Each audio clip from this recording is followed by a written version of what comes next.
Now, when it comes to these correctional officers, man, you got to be very careful because a lot of them are real shady. And any time that they can get away with a quick little blow that no one else sees, or if they got to lie in their paperwork in order to do it, they will. For this video, I'm going to be telling you all the time, the first time that a correctional officer actually tried to put his hands on me.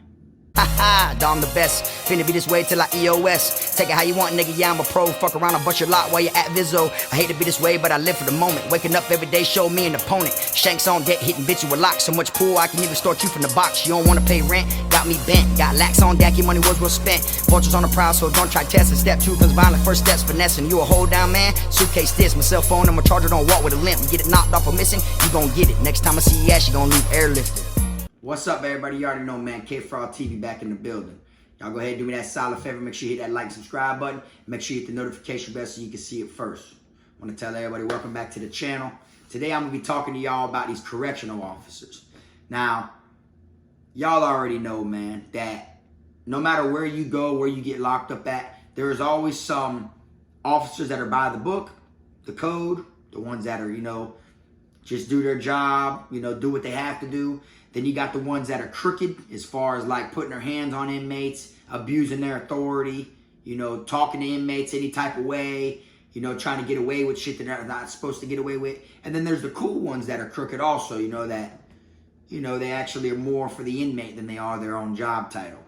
But after a while, you see so many different types of officers, so many different types of ways that people want to control their compound, that you'll be able to tell off rip who's a good officer and who's a shit eater. All right. Now, I call them shit eaters because a lot of them are snakes. You know what I'm saying? A lot of them will literally try to hurt you and harm you just because 9 times out of 10 they can. Okay. After a while, you start seeing which officers start abusing their authority, start being more rough than necessary, might throw some blows in there when someone's not looking, that you peep them and you see that. And even though you might not know the inmate that they're doing it to, you feel me? And you might not even know that officer. But after a while, just like your name goes around the compound, that officer's name goes around the compound.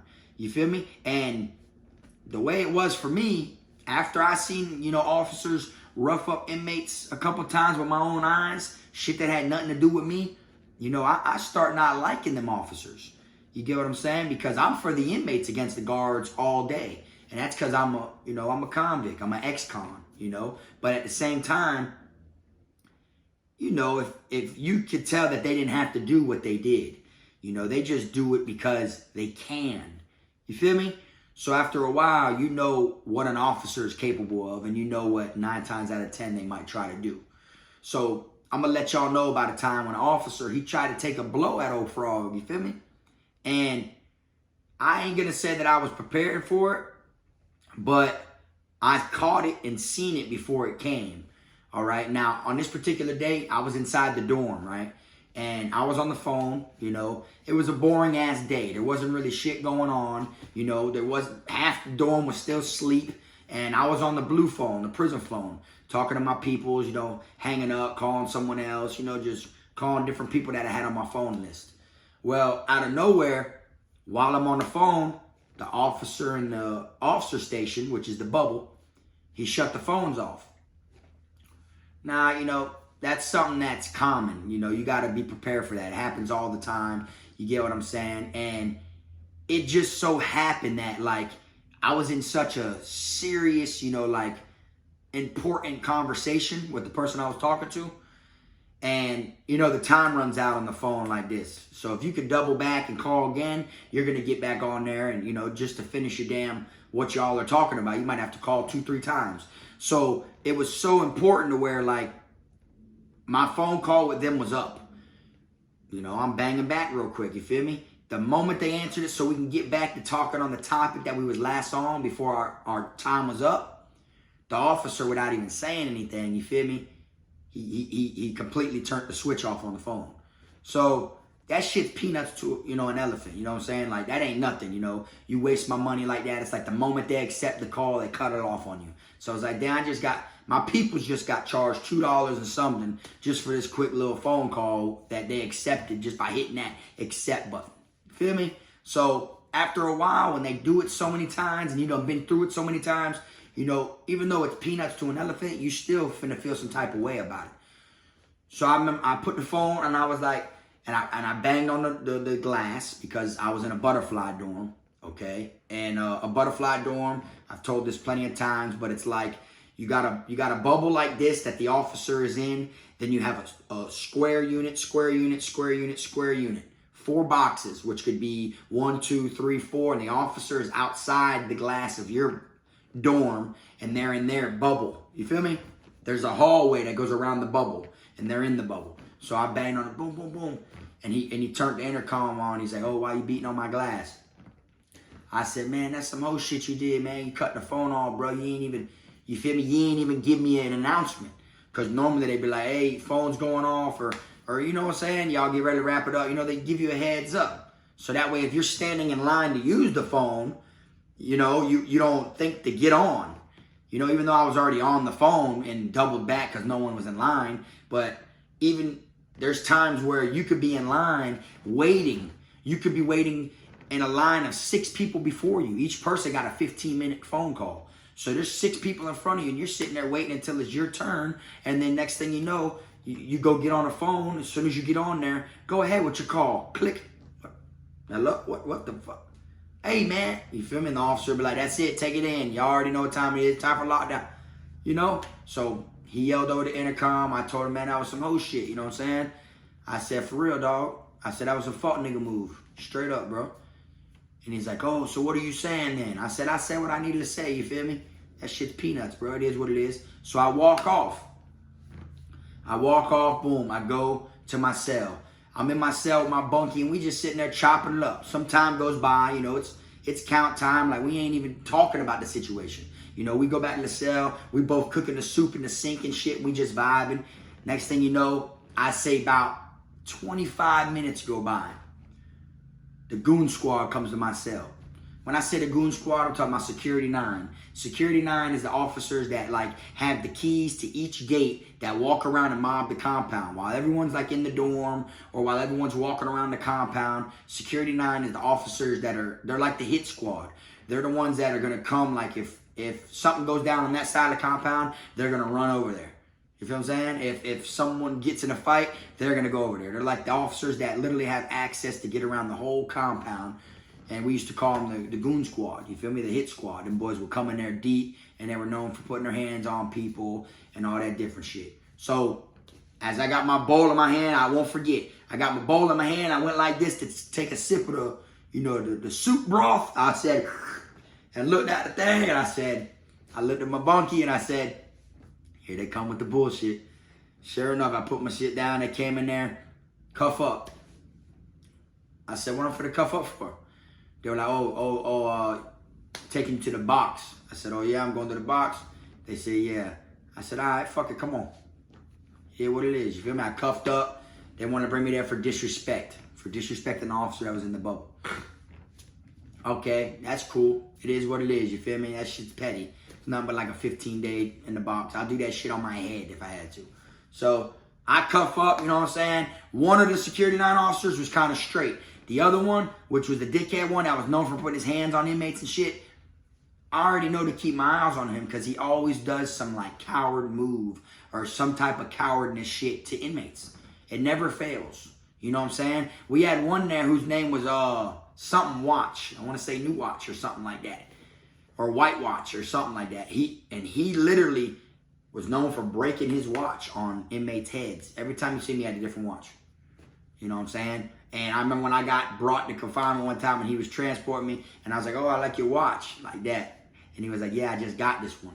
You know, the last one I busted over, what's his name? He'll tell you the inmate's head and everything, like his name and all. So there's ones that are real crooked, you feel me? So as I'm getting, you know, they walked me down the stairs. I was housed on the top tier. They're walking me down the stairs. They got me in handcuffs. I walk up to the thing, wait for them to pop the door so they could walk me through. As we're going down in the Sally port, which is the hallway area in between the quad and the officer booth. As we're walking and I'm in handcuffs, when I'm looking due to the reflection of all the glass windows from all the quads, I look, and this officer behind me, I see him like tightening his watch and different shit as they're walking me, you know what I'm saying? And out of just the luck of me glancing, when I look, he literally rolled his sleeve up. You know, it kind of like caught me off guard because it's like, it's common sense. Right now they got like jackets on, and here you got him rolling a sleeve up. He wasn't putting both sleeves up. He's just rolling one sleeve up. Like that's the hand he's finna try to hit me with or something, you know? So as I looked and seen it, all I did is, which all I could do while I was in handcuffs, is when I looked and it looked like he was finna swing or something on me, I just fell to the ground on the side. Like I stopped walking. I refused to walk. Not to mention, there was a white shirt present also. For those that don't know, a white shirt is a lieutenant or a captain. He was there. He came down there as they were in my room trying to get me ready to go to confinement. He was in front of us a little bit. So as they were escorting me, and I peeped that he was going to try to hit me, and I fell on the ground to let him swing on me. His same arm that he was like going to try to hit me with, he straight missed. He wasn't going to punch me in the back of the head, but he was going to try to bow me in the back of the head. You get what I'm saying? So once I peeped it and fell to the ground, I said, man, what the fuck you got going on, bro? And the white shirt turned around and seen me on the ground. You see what I'm saying? Now the officer didn't, connect, but I peeped it before it came. So by him saying, like, by me screaming, man, what the fuck you got going on, bro? And the white shirt peeping game, I'm truly blessed that that white shirt wasn't one of them fuckboys, because he would have just straight sided with them and told them to do whatever, and they probably would have jumped on me. He probably would have let them jump on me right then and there. His paperwork would have matched what their paperwork was going to say. You feel me? He would have been like, oh, all I know is I heard the inmate make some type of noise, and he swung on my officer. Like I'm in handcuffs. You know what I'm saying? How'd I swing on your officer? Next, they'd say I kicked him. The officer would start hitting me and shit and say, oh, he kicked me, so I put him to the ground, started hitting him, and it'd all be bullshit made up lies. You know what I'm saying? So luckily I got put with, there was a white shirt that literally was not on that bullshit. You feel me? Because a lot of times they'll side with their officer regardless. You feel me? But due to the fact that he was trying to do it behind not just my back, but behind the white shirt's back, kind of showed that he was trying to get away with it. You know what I'm saying? But I'm not the type of person that's going to be like, oh, man, why, Cap, man, he just tried to hit me and all that. So I left it as it was, But he did try to do it. And it didn't just stop there. I ended up getting put in confinement. While I was in confinement, that same officer that tried to take a hit on me, he came back there a bunch of times. And he came to my cell and he told me, oh, you think you in the clear? I'm going to get my hit on you. I'm going to get my hit on you.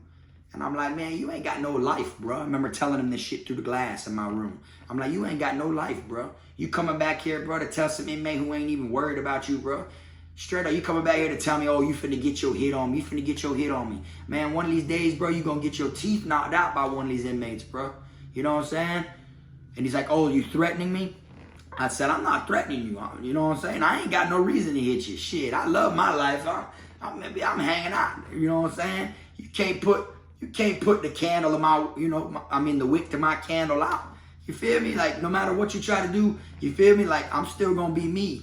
I guess it was the fact that when he would come around in confinement, he'd see that I wasn't one of them people that was like, dwelling and upset that I was in the box. Like, looking sick, like, do me a favor and let me out sooner. I ain't care about that shit, man. I'm gonna knock this confinement shit out, man. They're that petty that they brought me back here because of that.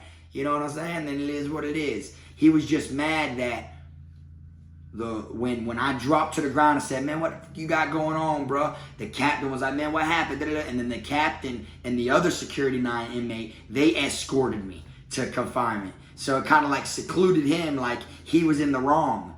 And then, never know what the captain could have said to them, behind the scenes after the situation or whatever it was. But the fact was that I seen in my reflection that he was going to try to hit me in the back of the head, dog. You feel me? I peeped that shit. And I fell to the ground. That's the only thing I could have done, bro. You know what I'm saying? Because even if you try to fight them off when you're, in self-defense, they're still going to beat you. You know, you're still going to have to go through the paperwork process and all that shit. Now, don't get me wrong now. If one of them would let me get a head up, you know, or if one of them, you know, if I could knock one clean out without getting caught, then yeah, I would be with it, you know. But at the end of the day, they're going to postpone you and drag you in confinement and give you, you know, write-ups and everything and make it to where you look wrong.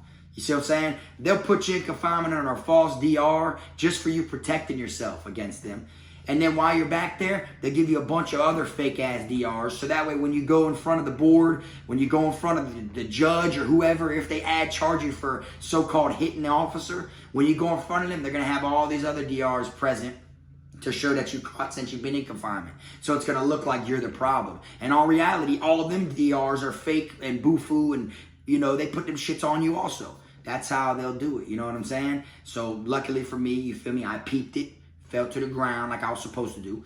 And then while I was in the box, he sent them threats, right? So in my mind, and I told a couple of my homeboys, I'm like, dawg, I swear, bro, one of these days, bro, I'm going to wake up on the wrong side of the bed, and if that officer puts his hands on me, or if he comes in here on that bullshit, bro, he going to be the one, dog. Like, he's the one, dog. Like, I would like to just, you know, get him angry as hell and let him walk up to me or whatever. And then while I'm being handcuffed, just look at him, and I'll just try to knock his fronts out with my head. I'll try to headbutt that boy. Straight up, bro. Just grip my teeth and try to fucking put his teeth in my forehead. You know what I'm saying? Like, literally, that's something that, you know, I used to think about, because I'm like, bro, all he does is try to make your time hard. You know, he already tried to swing on me, bro. If this was the streets or somewhere else, or if it was an inmate, you know, it would have been totally different, dog. He wouldn't have made it this long on the pound, or this long, you know, out here around like that without me, you know, leading it into something else. You feel me? But due to the fact that my hands were tied and, you know, due to my circumstances of where I was, you feel me, I couldn't really do nothing. So, check this out. About 3 months go by. Next thing you know, that same officer that I'm talking about, I guess he went on vacation or something. You know what I'm saying? And while he was on vacation, he ended up getting very hurt, you know, like very hurt, you know, like broke his leg or some shit, skiing or something, whatever it was. And when he came back to work, he wasn't security 9 no more. They had him up top working the buttons in like the main gate or some shit like that, or the front gate, like where your peoples would come in and shit like that. They had him up there, so he wasn't even where we was no more. That boy got hurt and out of commission, you know what I'm saying? You see, even though I couldn't do nothing to him myself, you feel me, God still took care of it for me, kind of. Because, you know, it got me out of the situation where I'm not going to have to try to headbutt this officer, you know what I'm saying? Or even come in contact with him again to where he would try to put his hands on me. But when I would go to Viso, when I'd be in the VP, the visitation part with my peoples, you know, I'd be looking over there and I see all the officers letting all the other family members in, and I'd see his ass sitting there at the gate. And then, I mean, at the doors to where the gate is. So now, after seeing him up there for so long, that boy got fat. Boy, he started getting bigger and bigger and bigger, dog. After like 8 months went by, you know what I'm saying? The next thing you know, it's been a year and a half. I see him, all he did was get big, bad-bodied. You know what I'm saying? Like, look at you now. You feel me? God don't like ugly, dog. For real. Bad things come back to people who do bad, bro. Straight up, you know what I'm saying? And it was crazy because I ain't never really had no officers try to verbally, you know what I'm saying, or physically, you know, whoop me. You feel me? I've seen it done, you know, and I've had ones that try to, like, rough me up when I'm in handcuffs, but I ain't never had no officer, like, beat my ass or nothing like that. The county jail, though, they get away with it all the time, you know what I'm saying? Stuff like that. As a juvenile, when I was younger, the detention center, we used to go through stuff like that when I was in the tent as well. We had officers bust their walkie-talkies over your head. You know what I'm saying? Like, literally, you'd be walking and talking, they'd be like, shut up, and just smash a walkie-talkie. An officer got arrested down here for breaking one over a juvenile's head inside of the detention center back in the day. You feel me? But everywhere you go, there's crooked officers, you know what I'm saying? Just like anybody. When you're at a job, and if you try to get away with something, you try to hide it behind your boss's back, and you try to, you know, see what you can get away with, the more and more you can get away with, the more and more you're going to do. That's what these officers do, though. And it's crazy as hell because y'all done seen some of the videos I done put up of all the different corruption and stuff like that. It's unreal. Literally. See, I was in there recording Kfrogtv just to have my experiences on camera. If I was really in there trying to catch corruption, really in there trying to expose what they be doing, man, I would have had way more corruption videos. But I wasn't. I wasn't even thinking of nothing like that. I was like, yeah, that's what they're going to do to me if they catch me with this. You feel me? Like, that's how it was, because they literally, boy, especially at Charlotte CI, man, them officers, boy, y'all can look it up, man. Them officers are known for beating bitches, though. I swear on everything. But anyways, I want y'all to do me a favor, man. If y'all seen any corruption, anything with the officers go down, I want you to put it in the comment section. If you've been one of the people that was involved and ended up getting your ass whooped by one of the officers, put it in the comment section. You feel me? Y'all know I like to chop it up with y'all in there, and I like to peep what it is y'all done been through and the experiences and shit that y'all witnessed and seen. Just like I try to tell y'all what I seen and witnessed. You feel me? And I'm going to check it out, and I'm going to let y'all know and be like, damn, make sure y'all put where y'all are from, though. You know what I'm saying? So that way, you know, it's like everyone knows. You know, everybody wants to know who it is you're talking to. Well, shit, we know where you from now. That's that. Your name is such and such in the comments. This is what you're saying happening, and you're from such and such. That's all we could really, you know, find out about you. Feel me? But I'm going to wrap this one on up. I appreciate y'all watching. Y'all already know, man, keep them rats, squares, chomos, pedos, gunners, wannabe gangsters, wannabe island boys, clowns, clout chasers, fake-ass gang members, fake pullouts, no real goals. Or keep all them clowns and weirdos out your circle until you catch them in the streets. You feel me? But till next time, this the one and only Frog.